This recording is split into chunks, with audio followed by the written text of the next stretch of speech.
That's Tom Hanks doing ADR, basically. This is Foley, sound effects of equipment, footsteps, and sand. These sounds are as important to me as the dialogue because this scene is about the experience of a soldier in battle, not about the battle itself. So hearing the soldiers move is an important emotional component of the scene. So Foley obviously is done in a studio with props, performed against the AFX. I put the most important sound to me first. These are bullet buys. So no gunshots, just bullet buys. You notice some of those bullet buys are sunk to a bullet that you see hit, but we're not hearing the bullet hit yet. We're just hearing the buy. This is so I can control the level of all the different elements later on. Emotionally, I thought bullet buys were an important sound for this because it's what soldiers told me they remember from being in battle. Bullet hits. Now, these are the hits that are on screen for the most part. The whole scene is shot really, you rarely see the guns shooting except for this one moment coming up. You don't see gun shooting, you're being shot at.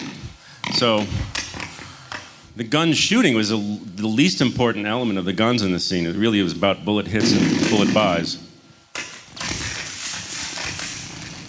And the most important element to us, sound-wise, were bullet impacts. Because if you're being shot at, that's the key sound.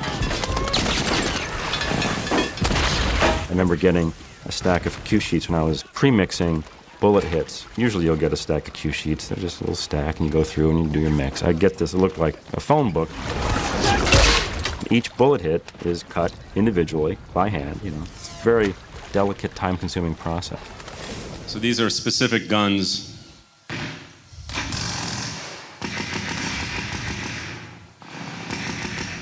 lot of the guns we're hearing here occasionally are, well, this is the MG42.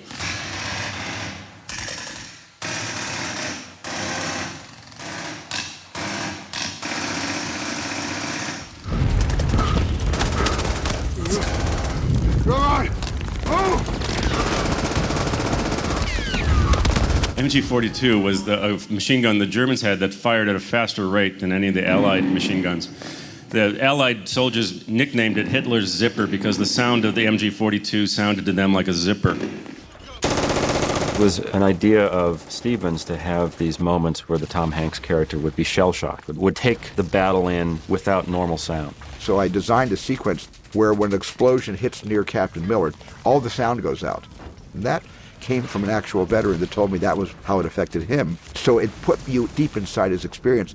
Point of view is great for sound because it allows you to go inside somebody's head. I was trying to imagine what it would be like to hear only the sound of yourself. I remember the sound of listening to a seashell.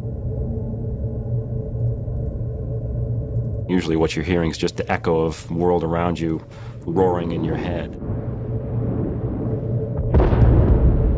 But to kind of simulate that, I recorded ocean sounds, played them over a speaker, and then recorded them with a microphone through a long tube. And then moved the tube slowly to get this swimming quality. And then would make this resonant seashell sound. Stephen had this idea of a rising whistle at the end. I don't even know what I used, but it's like a psychological tea whistle that rises and peaks right when we snap back into reality. It was very effective.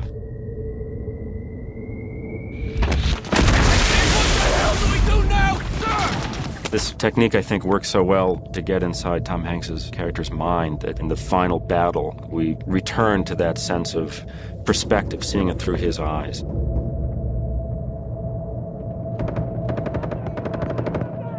I think we identify with his character all the more for seeing a battle through his eyes and ears for that period of time. To me, a lot of the great directors that I've admired, when I look back, they did plan for moments. Hitchcock certainly did. David Lean did. They planned for moments to use sound to help tell the story. And Spielberg is a master at it.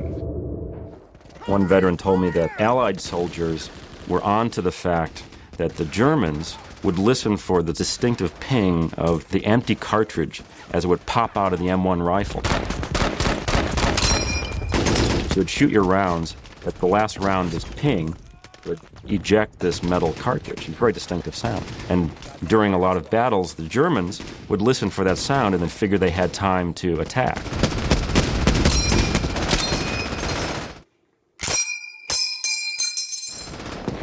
So the Allied soldiers would then artificially create that. One soldier would eject an empty cartridge and try to draw a German out from hiding and shoot. So stories like that were revelatory for me. I had no idea. I forget what this is. What did I say this is? Oh, it's distant guns. These are so layered guns in the background that don't necessarily sync up to anything we see. We talked to a lot of soldiers to get their stories of what it was like to be in battles like this. And they talked about hearing the bullets whip by their head. In fact, they described what sounded like a sonic boom when it would go by their ear because it was traveling so fast, which I never quite figured out how to make. But it was interesting to get people's perspectives on their sound memory of these events. This is filling in background. This is distant guns to kind of keep it alive. I came up with like a certain pattern or rhythm of cutting these machine guns for the background battle so that there was some form to this battle. There's a rhythm. There's always a rhythm. Even to chaos, there's a rhythm. Stephen shot at that one great moment where the camera rises above the water and sinks below. And the soldiers are underwater, we're above water. And the shifting of perspective back and forth. Above water, the battle is chaos. It's cacophony. Underwater, it goes completely away. It's a cocoon. It's safe. And then into that scene come bullets, and then the soldiers are killed. And by the way, just as an example of how a sound effect that is not so horrific can be used for a horrific sound effect, the bullets underwater is actually from a recording I did for a movie called The River Runs Through It, which was fly casting sounds, and there was a sound of a line, a fly line being lifted, ripped off the surface of a river.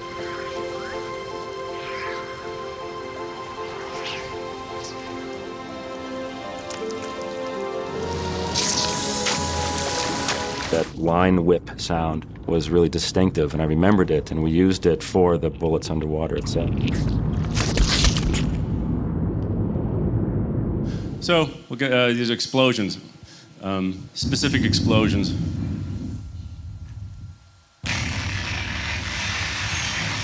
These are separate from the incoming, artillery incoming sounds that are going to be next. Again, separating things for control. We often used a deep off-screen explosion. It's like orchestrating music. If you wanted something low and powerful, you could find your moments, put it down there. It's like having a deep drum hit. So these are the incoming minus the explosion. So you see each explosion is preceded by an artillery by. You see a few explosions and bullet hits, but you don't see a lot of that. So the soundtrack was able to tell the story of all the things going on around us that we know the scale of the battle from the sound, almost more from the visuals. This is interesting. We got recordings. The BBC took optical recordings of actual World War II battles. So these were recorded towards the end of the war on optical, and we put it in as kind of a authentic level. This is the stuff here. This is around 1944, 1945. So it's very lo-fi, but it does not matter because it's authentic and they're good sounds and they tell us something. What's with your hand? If you hear a rumble sound in parts of the movie, that almost sounds like a distant thunderstorm. What we found was real recordings of World War II battles. And they do have that storm quality to them. They have this rumble, this distant thunderstorm quality, which I really liked. That would be that final layer that would give it, to me at least, a sense of reality.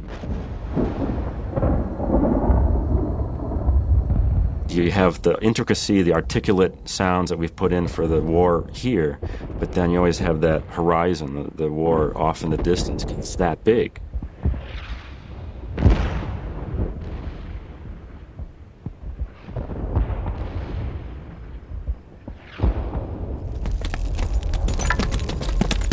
when the tanks come into the village that lead up to the final battle. We don't see the tanks. We just know they're coming closer to the village. And what Stephen has always been great at is giving references to other movies. And for that moment, he sent me to watch Zulu. And in Zulu, the English fort is being attacked by Zulu warriors. And they keep coming and coming and coming. And there's a sound in that movie that I think is them beating on their shields. It sounds almost like a train. It's just inevitable. Listen. That damn train again.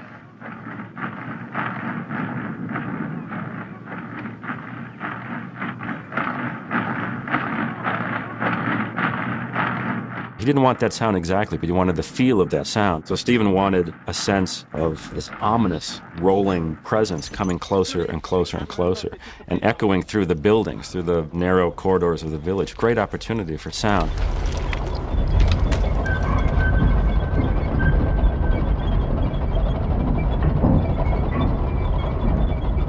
So we didn't use anything real. We couldn't find any German tanks.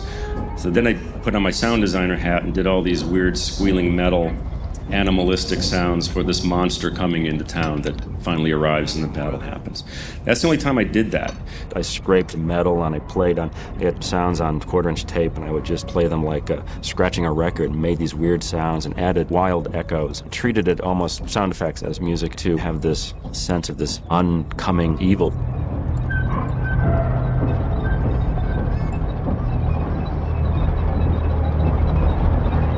It was funny because Spielberg knows all the sound editing tricks of putting creature vocals into explosions and such. He knows that we do that all the time, and he was so worried that I was doing that in this movie.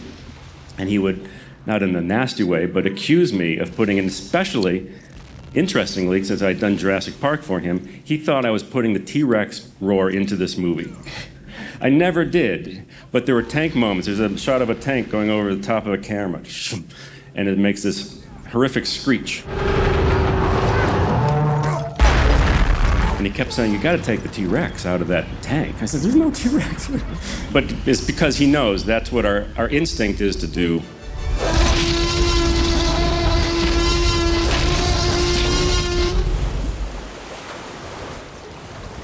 I especially appreciated Steven Spielberg's and John Williams' choice not to put music in the battle scenes.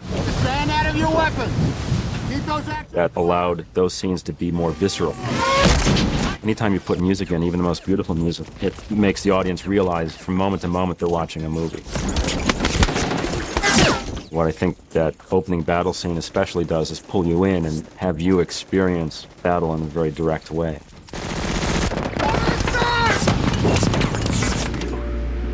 When the score comes in, the score is often used, I think of it as like a life raft. You have an emotional moment in a movie, and the score comes in, it just gives you something to hold on to. And if you think about the way the scene is shot, a lot of it is handheld camera, as if it's the point of view of a soldier you don't know. And it's down at the human level, and it's fairly close. We don't really ever get a wide shot. The Longest Day, the other D-Day movie, was a lot of wide shots of boats on the left, German guns on the right, wide, wide, wide. This was different. One of the big reasons I think people respond to this scene is because it's shot mostly close. And even though it's a big event, which allowed the sound to handle the scale of what was happening around you and tell you that this was a big event, but the human connection, shooting it handheld camera at the human perspective and close enough that we can feel what it was like to be there is why the scene works. The opening scene is almost entirely real MG-42s, real explosions, real artillery buys that we recorded for the movie. Steven Spielberg from the very beginning. He said, I don't want the sound to be Hollywood. So what he meant was he didn't want the cliche stuff, things used in the library. There might be a lot of cheating with sound effects and classic war movies from Hollywood that are wrong. He wanted to be true as possible, true to the memories of what battle was like for people who were in it. Movie more than any other, it meant research because I didn't know anything about the guns and the weaponry, and so I talked to veterans, anyone I could talk to about their experience of battle, especially in the World War II era, and I got great stories, and it struck me how much sound was part of their memory, what they recall about being shot at, especially. What's that like? Or the German artillery, what the German artillery sounded like. I got no better compliments afterwards than from veterans who said, you really got the sound of the tank. There's something about the German tanks in the movie. You got it right, and you got the sound of the bullets passing by right. It felt right to them. And so it was very satisfying to be part of a film that I think really brought all that together.